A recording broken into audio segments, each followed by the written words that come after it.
Welcome, everybody. We're here to take note of the fact that journalism is alive and well and feisty, especially at the New York Times.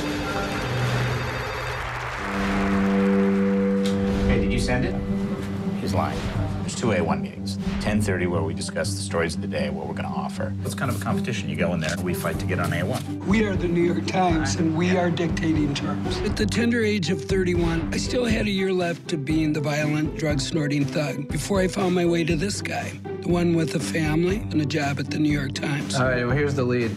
The Times was really where I wanted to work from when I was very young. I always had this idea of the place where great things happen and were done. Oh, good, my sources are starting to come out.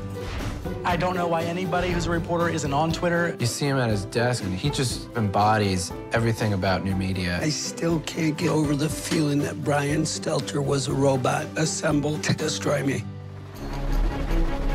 The old newspaper model is dying. It's this kind of collision of two worlds, and this new world that just kind of wants to crack it all open. So this is about WikiLeaks, which is a website. They didn't have to drop this off on the front step of NBC News or the New York Times. They just dropped it off on YouTube and waited for everybody else to find it. The bottom line is, WikiLeaks doesn't need us. In the immediate moment, we're in the middle of cutting 100 people out of a staff. How scared are you right now? I've been a single parent on welfare. This is nothing. I almost feel like I don't have a clear grasp on the enormity of the situation.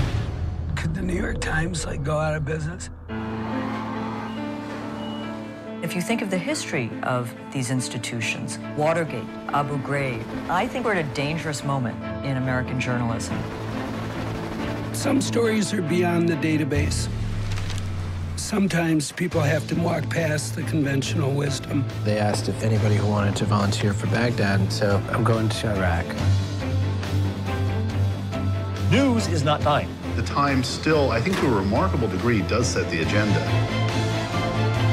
The New York Times has dozens of bureaus all over the world, and we're going to toss that out and kick back and see what Facebook turns up.